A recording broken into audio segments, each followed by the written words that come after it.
উন্নয়ন তহবিল নিয়ে বঞ্চনার অভিযোগ।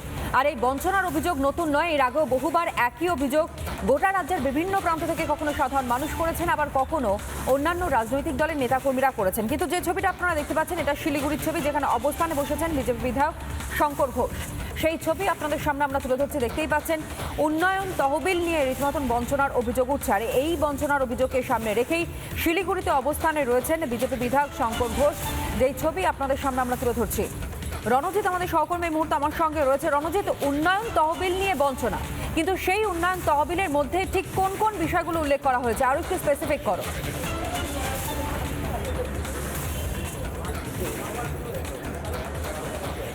দেখো, বছরে একজন বিধায়ক 60 লক্ষ টাকা, অর্থাৎ তার যে কার্যকাল 5 বছরে প্রায় 3 কোটি টাকা, এই টাকাটা একজন বিধায়ক তার এলাকায় উন্নয়নের জন্য তিনি পান। কিন্তু শিলিগুড়ির বিধায়ক শঙ্কর ঘোষ দীর্ঘদিন ধরে অভিযোগ করে এসছেন, কখনো সাংবাদিক বৈঠকে বলেছেন, কিংবা কখনো সরাসরি যারা সংশ্লিষ্ট দপ্তরের আধিকারিক তাদের সাথে দেখা করে বলেছেন এই টাকা তিনি তার যে বিধায়ক এলাকা রয়েছে সেই এলাকায় উন্নয়নমূলক কাজে ব্যবহার করতে পারছেন না। তিনি যখন প্রজেক্ট রিপোর্ট জমা দিচ্ছেন, কোনো না কোনো কারণে সেই সমস্ত টেন্ডার হয় বাতিল হয়ে যাচ্ছে, নহলে ওয়ার্ক অর্ডার তৈরি হচ্ছে না, কিংবা সরাসরি সেই কাজ রিজেক্ট হয়ে যাচ্ছে। একাধিকবার একাধিক দপ্তরে বলেও কোনো সুরাহা মেলেনি। অবশেষে 22শে জানুয়ারি, এই 22শে জানুয়ারিতে যেমন রাম মন্দির প্রতিষ্ঠা হয়েছিল, ঠিক সেই 22শে জানুয়ারিকে বেছে নেওয়া হলো পশ্চিমবঙ্গে সুশাসন ফিরিয়ে আনার জন্য। আমি একটু সরাসরি কথা দেখানোর চেষ্টা করছি। ইতিমধ্যে শঙ্কর ঘোষ তিনি এখানে অনশন মঞ্চে বসেছেন।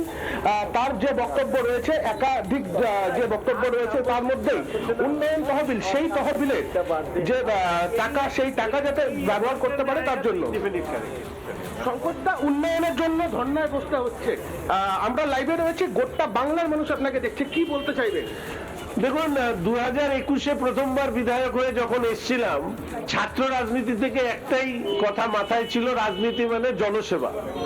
এখন পশ্চিমবঙ্গের রাজনীতি মানে হচ্ছে ব্যবসা। ওই কি বলে, একজন নেতা আছে পার্ট টাইমার রাজনীতিবিদ আর ফুল টাইমার হচ্ছে তোলাবাজ। ওনার কল্যাণে এই পশ্চিমবঙ্গে এখন রাজনীতি ব্যবসায় পরিণত হয়েছে। আমরা যারা মানুষের জন্য কাজ করতে চাই, বিরোধীরা জনগণের কণ্ঠস্বর, আমাদের কণ্ঠস্বর বন্ধ করে দেওয়া হয়। আমার বিধায়ক এলাকার উন্নয়ন তহবিলের অর্থ খরচ করার জন্য মুখ্যমন্ত্রীর আবেদনে সাড়া দিয়ে আমি সব টাকা কর্পোরেশনকে দিতে চেয়েছি।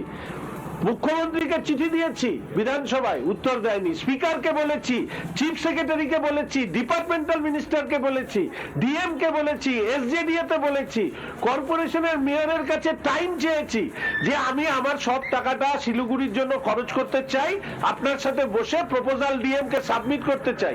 5 মিনিট সময় দেননি। ফলে বিরোধী দলের বিধায়ক, আজ হোক কিংবা আগামীকাল, আজকে যারা বিরোধী কালকে শাসক, আজকে যারা শাসক কালকে বিরোধী। ফলে কোনোদিন কোন রেজিমেই কোন বিরোধী দলের বিধায়কের অধিকার যাতে খর্ব না হয়, তার পাবলিক ফোরামে এই নিয়ে আলোচনা হোক, এই জন্য এবং আমার বিধানসভার মানুষ যাদের কাছে আমি দায়বদ্ধ, তাদের কাছে এই পুরো বিষয় তুলবার জন্য আজকের এই অনশন কর্মসূচি। রাজ্যে চলছেটা কি? শিক্ষক নিয়োগ হচ্ছে না, একদিকে ডিএ পাচ্ছে না, অন্যদিকে আশা কর্মীরা রাস্তায়। উন্নয়নের জন্য আপনি অনশনে, ঠিক কি চলছে রাজ্যে? এই রাজ্যে একমাত্র ব্যানার্জি পরিবার এবং তার চাটুকারদের উন্নয়ন ছাড়া আর কিছু হয়নি। প্রত্যেকে, আমার মনে হয় একসময় অসহযোগ আন্দোলন হয়েছিল, আমার মনে হয় এই পশ্চিমবঙ্গে প্রত্যেক বঞ্চিত মানুষ যারা এই রাজ্যের সরকারের দ্বারা চূড়ান্তভাবে বঞ্চিত হয়েছেন, হেনস্থা হয়েছেন, পাট করে নয়, সব মানুষকে রাস্তায় একত্রিত হতে হবে। সমস্ত ধরনের ঝান্ডার রং ভুলে গিয়ে শুধু এই রাজ্যের সরকার, তৃণমূল কংগ্রেসের সরকার, এই সরকারের পতনের দাবিতে। কারণ এই সরকার হেন কোনো সেক্টর নেই।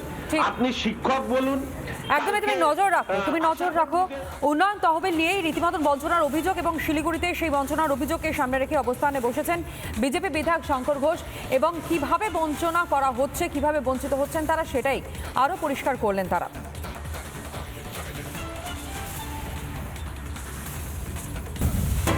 নানা ধরনের কন্টেন্ট দেখার জন্য লাইক করুন, শেয়ার করুন আমাদের ফেসবুক পেজ, সাবস্ক্রাইব করুন আমাদের ইউটিউব চ্যানেল।